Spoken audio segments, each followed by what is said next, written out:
And welcome to Atop the Fourth Wall, where bad comics burn.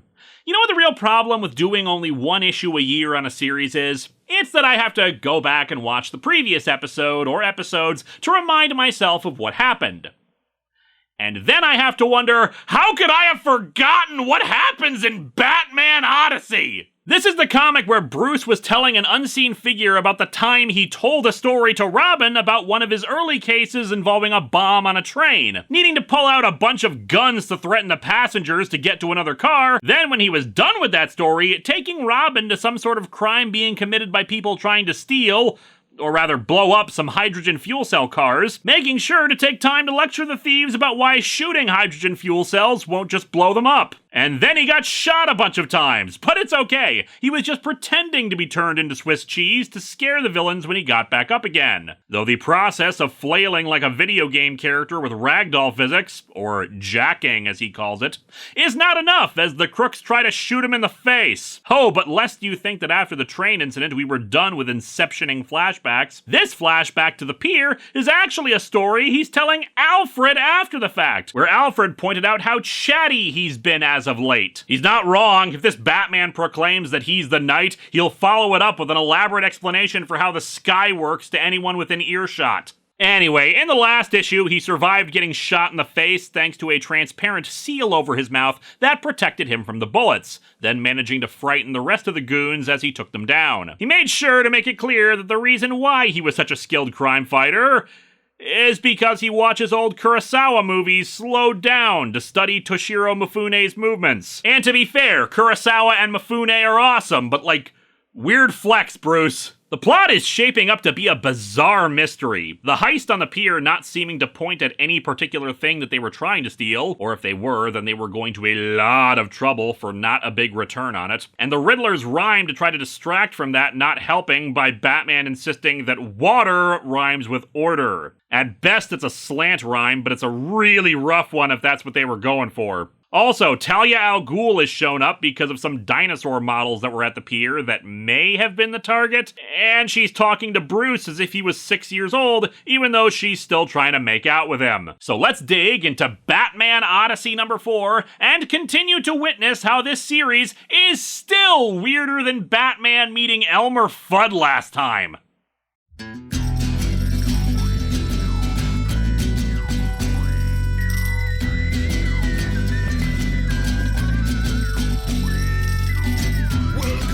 Atop the fourth wall, where bad comics burn. Linkara's gonna teach you all a lesson you won't learn. What's with these awkward subjects? What's all this art so rubbish? To anyone who's had a bad comic published, it could be your turn. Linkara, he is a man, punch, sporadically a grouch. Linkara, he has his own spaceship, but he's always on his couch. Linkara, a universe in flux. Linkara, this comic sucks. Linkara.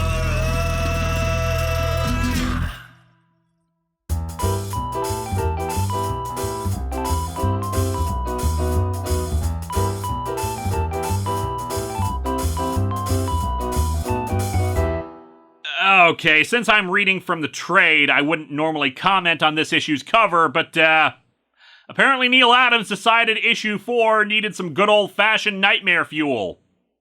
Enjoy! Jesus Christ! Also, why is that wig talking to you, Batman? Anyway, we open, surprisingly enough, not on the framing device of Bruce talking to the unknown person like the last few issues, but right where he left off. Or there's a panel missing, because it seems Batman called the Riddler Reuben right before this issue started, much to his confusion. That is Reuben Irons. He's too solid to be the Riddler. Aren't you, Reuben? The Riddler usually only exists in a liquid state. It's what makes him so hard to catch. Actually, this is one of those cases where it's so important I point out that I'm reading from a trade. Now, the scans of the comic are from the individual issues, And occasionally in trades, they fix stuff from the original issues. Namely, in the trade, they added a dialogue balloon at the end of issue 3 where Bruce proclaims, "This man is not the Riddler, this is Reuben Irons!" It's kind of understandable why it's not in the single issue, because asking, "Who is this man manipulating events?" is a better cliffhanger than, "This man is not the Riddler, but someone we've never mentioned before!" Also, the scientist from last time in the background here is making the peace sign for some reason. Or telling his daughter to look at the pretty bunny. The Riddler denies being this Reuben guy, but Batman reveals that he's got makeup on his gloves that came from him. And as such, he rips the guy's false face off, revealing the exact same face! Ooh, faced! Yeah, I feel bad making fun of Neil Adams' artwork since the guy is known for it and it's kind of considered legendary. But he really should have made this Reuben guy's face more distinct from the Riddler's, since it looks exactly the same. Reuben, whoever the hell he is, has some sort of chemical on him that eats through the handcuffs he had on. The cops apparently didn't frisk the guy when he was caught, a fact that Batman points out, and he quickly backs off, pulling out a gun and a small explosive. He tosses it at the hydrogen fuel cell car, but Batman's able to deflect the explosive before it hits. Reuben is annoyed that Batman is as good as he was told by them. "And you know something about me and what I do?" "I know. You're a stone killer." That rock had a family, you monster! I had to look this up because I had assumed that he meant stone cold killer, but apparently a stone killer is an actual term, referring to a mafia hitman who's not a member of the mafia. So, like Elmer Fudd last episode. Although according to Urban Dictionary, a stone killer is the same thing as a stone cold killer, ironically using the example of, "That Charles Bronson is a stone killer," making me wonder if they were specifically citing the movie Stone Killer, which starred Charles Bronson, and whose Wikipedia article gave the aforementioned definition of the mafia hitman. Doing this show just puts me on some weird tangents. Anywho, Batman calls him an animal and sends his batarang at the guy's gun. It goes off, the stray bullet hitting the young daughter of the scientist. "Batman! She's killed." Okay, I know I should feel bad about the child death and all, but that is a strange way of saying your daughter's dead, dude. Also, that was 2 splash pages in a row for this. Did we really need that? "You let her get shot! How? But you're Batman!" The echo of that one gunshot assaulted all who saw with the reality of what just happened. All save me. I couldn't believe it. I lost? Wait a minute, I'm not supposed to lose. Let me see the script. Having a flashback to his dead parents apparently makes Batman start tripping balls. He describes in the narration how he physically felt, his legs getting heavy, his vision hazing up, and the weird imagery on the side shows a crying Bruce, tears forming into smoke. It's not an artistically bad image. Well, okay, the warped Batman up top is, but the young Bruce is good. He weakly gets out an "I'm sorry" to the scientist, and Reuben punches him. Hero! Jerk hero! You didn't stop me from shooting that girl, you jerk! Seriously, what is that line? The punch does not faze Batman, leading to this next triumph of a sentence. You dare to continue to exist? The dialogue in this is like some bad literal translation from another language. If Batman yells, "I won't forgive you," we'll know this was originally in Japanese. Batman punches him so hard a tooth flies out. Unfortunately, it's also a really badly drawn punch. Bruce's fist heads towards the left here, but the twisted expression on Reuben's face implies that he was impacted from the other side. Though the tooth still goes flying in the direction it should be, even when his mouth is aiming the opposite way. And he says this with some more chef's kiss-worthy lines. I hate the breath in your lungs, the ground you walk on, and the space you foul with your presence. I'm also not particularly fond of your choice of hairstyles. Reuben recovers and tries to kick him, but Batman catches it. "Ah, the great Batman! Know what I did? Huh?" You shot a kid, you scum! In today's episode, the role of Batman will be played by the Phantom Dictator of Crankor. I've got you now, you scum. You're Scum! Stay with me! I'm gonna try to hold that S even longer on scum. Stay with me here. keeps wailing on Reuben, demanding he stay conscious to feel his punches and forcing Commissioner Gordon to finally try to intervene. Stop! I will rip his still beating heart from his worthless body! Oof, oof, oof, oof! My career as an EDM producer starts now, Jim! Oof, oof, oof, oof! I will send your criminal soul to the deepest depths of hell! Forever! You're worse than One Face, you jerk scum! Something about this little maneuver bugs me too. I think it's supposed to be Batman hitting Reuben's neck with both of his fists, but the action lines make it seem like he started there and then just stretched his arms back behind himself like he was exercising. Officer, let me have your gun. I'm not carrying my own gun for some reason. Paramedics start treating the kid in the background as Batman insists on killing Reuben, but Gordon steps in the way to stop him. And then all of a sudden there's this one dude with a camera. Like, is he a police photographer? Batman snatches the camera out of his hand and takes a shot of Reuben. There! See! Did you hear him? No? Yes, I heard! Good! Now get back, or I will shove this camera! I am trying to murder someone right now, and I don't have time for you to take pictures of it! Gordon once again demands that he stop this. Why? Why? No, really, why? Who on earth cares? I care. You taught me to, which is why I'm doing absolutely nothing to try to stop you right now. Before he can finish the job, and before Gordon can hit Batman with the butt of the rifle, the paramedics declare that the girl will be okay. It was just a flesh wound. Yeah, a flesh wound with an exit hole out the other side. Or is this blood splatter just a ketchup packet that burst behind her? Also, the scientist dad said that she had stopped breathing. Maybe she was just in a state of shock, but geez. But yeah, the Batarang must have deflected the shot, so she's gonna be fine. Gordon and his magically disappearing mustache, seriously, that is a majorly bad coloring error, still points out that Batman was gonna kill him. So, a couple of things about this sequence. First, I pointed out earlier that they changed stuff for the trade, like fixing the missing dialogue balloon indicating Reuben's identity. They did not fix Gordon's mustache for the trade, by the way. Yeesh. Well, another thing in issue 3 was Bruce talking to Alfred about how he nearly beat a man to death, specifically a serial killer named Harry Forrest. And that sequence with Alfred took place after this one. And hey, given Reuben matches how Bruce talks about him, an animal, a killer, etc., that must be something else they fixed in the trade, right? Between issues, Neil decided to change the guy's name to Reuben Irons, right? Nope! Name isn't changed, so I guess Bruce was just having a really bad week with serial killers he wanted to murder.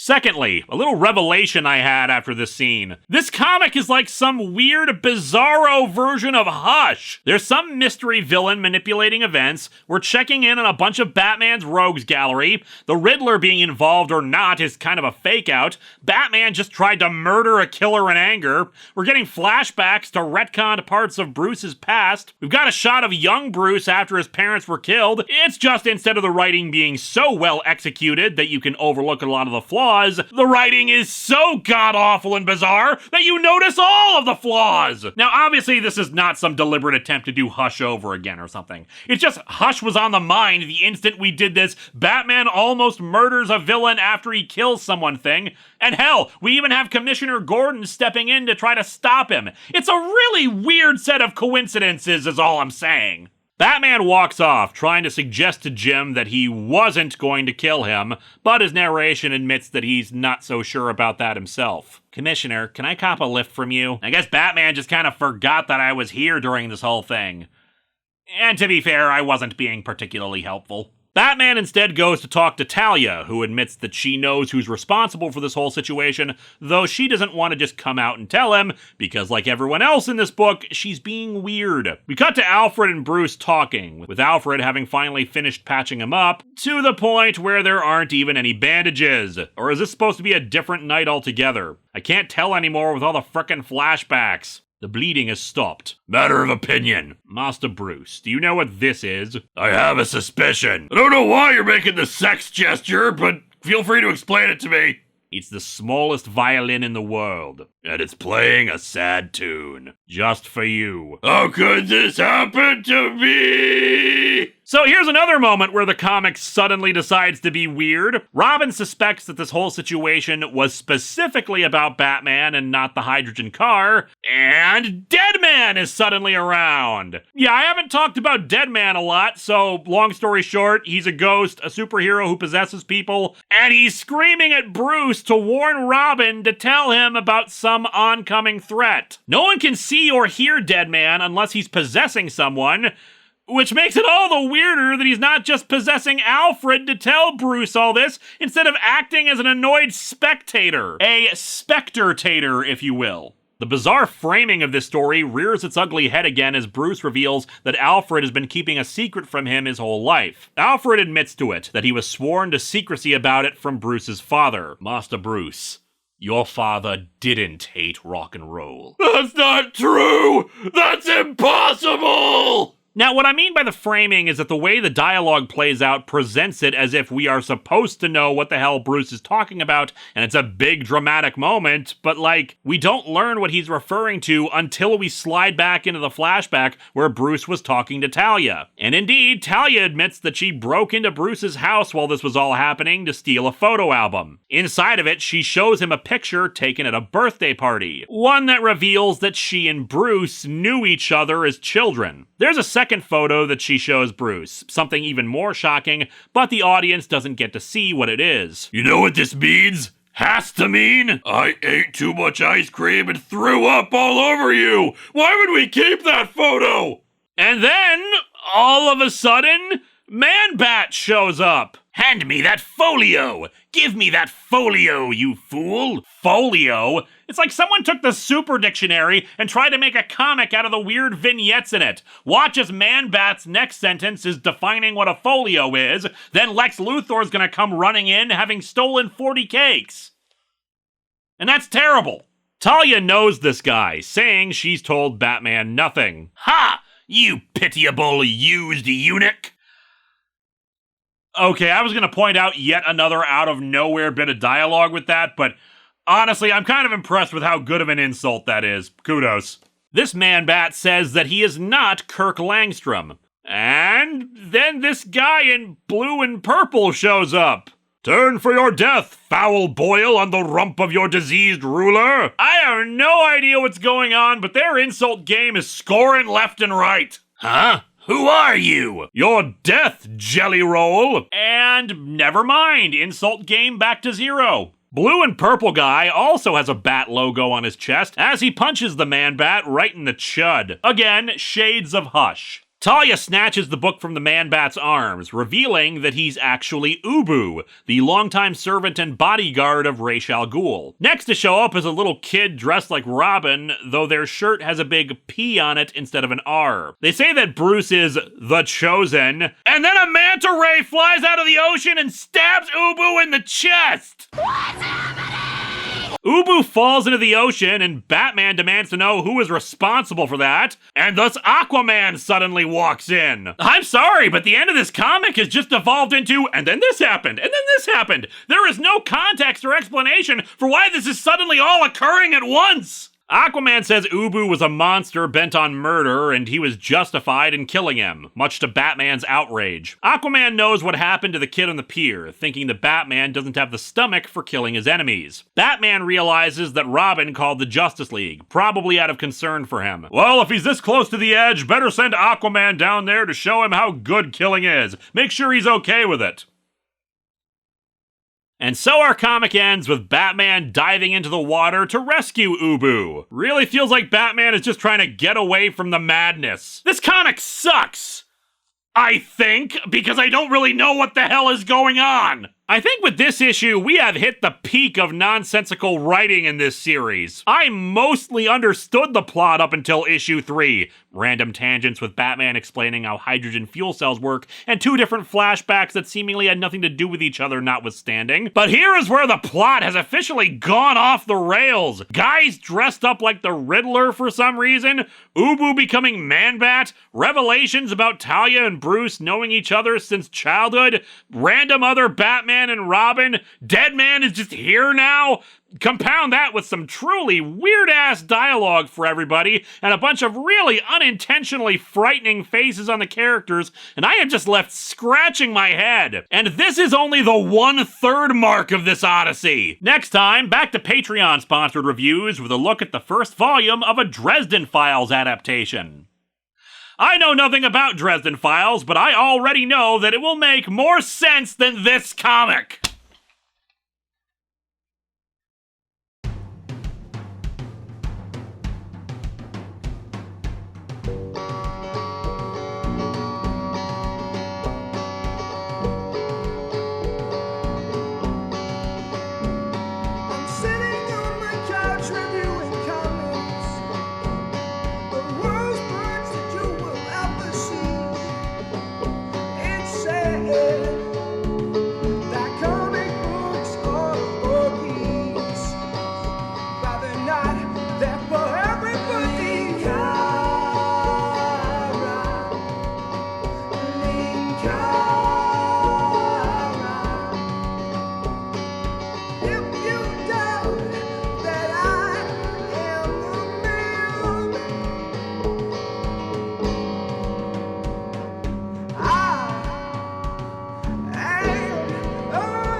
I will finish the job that you have begun so badly. Jeez, how do you screw up killing a guy with a manta ray? I gotta do everything myself around here.